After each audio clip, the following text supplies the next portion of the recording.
കുടുംബ പ്രേക്ഷകരുടെ ഇഷ്ടതാരങ്ങളിൽ ഒരാളാണ് നടി രേഖ രതീഷ്. മിനിസ്ക്രീനിൽ നിറഞ്ഞു നിൽക്കുന്ന താരങ്ങളിൽ ഒരാളാണ് രേഖ.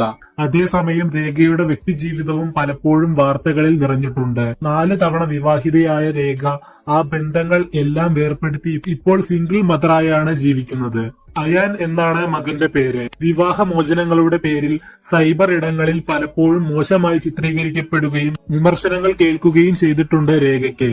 ഇപ്പോഴിതാ അതിനോടെല്ലാം പ്രതികരിക്കുകയാണ് നടി. ഒരു ചാനലിന് നൽകിയ അഭിമുഖത്തിലാണ് നടി മനസ്സ് തുറന്നത്. രേഖ പറഞ്ഞതിങ്ങനെ: തുടക്കത്തിൽ എനിക്ക് സീരിയൽ ഇഷ്ടമല്ലായിരുന്നു.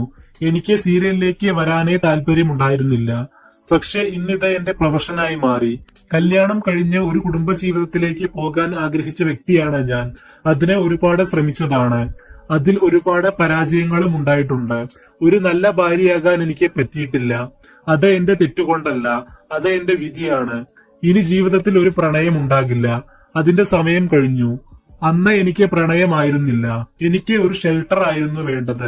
ഒരാളുടെ കീഴിൽ സേഫ് ആവുക എന്ന ഒരു ഷെൽട്ടറാണ് ഞാൻ നോക്കിയത്. അതിലൊക്കെ പരാജയപ്പെട്ടു. കുറെ കഥകളൊക്കെ പലരും പ്രചരിപ്പിക്കാറുണ്ടല്ലോ. അതൊക്കെ ശരിയായിരുന്നെങ്കിൽ അത്രയും ചെറിയ പ്രായമുള്ള കുട്ടി ഇത്രയും പ്രായമുള്ള ഒരാളെ കെട്ടേണ്ട കാര്യമില്ലല്ലോ.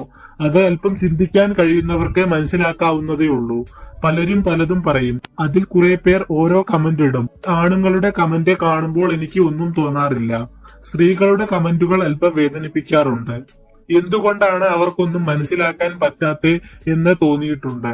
ഇവരുടെ വീടുകളിലൊക്കെ എന്തോരം കുറ്റങ്ങൾ ഉണ്ടാകും. അതെല്ലാം മാറ്റി വെച്ചിട്ടാണ് ഇതിൽ കയറി നിന്ന് ടൈപ്പ് ചെയ്യുന്നത്. ആരും പെർഫെക്റ്റ് അല്ല. എല്ലാവർക്കും ജീവിതത്തിൽ തെറ്റുകൾ സംഭവിക്കും. എന്റെ മകന് 11 വയസ്സായി. മോശക്കാരി ആയിരുന്നെങ്കിൽ 11 വർഷം കൊണ്ട് എനിക്ക് 11 പേരെ കല്യാണം കഴിക്കാം. എന്റെ ലക്ഷ്യം അതാണെങ്കിൽ എനിക്ക് എന്റെ മകനെ വല്ല ഹോസ്റ്റലിലാക്കി എന്റെ ഇഷ്ടത്തിന് ജീവിക്കാം. ഇനിയും വിവാഹം കഴിക്കാം. ഞാൻ 60ഓ 70ഓ വയസ്സായ ആളല്ല. അങ്ങനെ വേണമെങ്കിൽ ചെയ്യാം. അതൊന്നും ഞാൻ ചെയ്തിട്ടില്ല. അന്നൊന്നും ഇങ്ങനെ ജീവിക്കാൻ പറ്റുമെന്ന് ധൈര്യം എനിക്ക് ഇല്ലായിരുന്നു. മോനായി ഒന്ന് സെറ്റിലായി വന്നപ്പോഴേക്കും എനിക്ക് ആ പക്വത വന്നു. ഇപ്പോൾ എനിക്ക് മനസ്സിലായി എനിക്ക് ഇങ്ങനെയും ജീവിക്കാമെന്ന്. ഇപ്പോൾ ഞാൻ ജോലി ചെയ്യുന്നുണ്ട്. എന്റെ മോനെ 150% പൊന്നുപോലെ നോക്കുന്നുണ്ട്.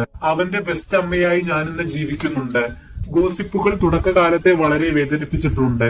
ബാക്കി സൈഡിലൂടെ വരുന്ന കമന്റ് ഒക്കെ അങ്ങനെ പോകട്ടെ. ഞാൻ തല ഉയർത്തി ജീവിക്കും, രേഖ പറഞ്ഞു.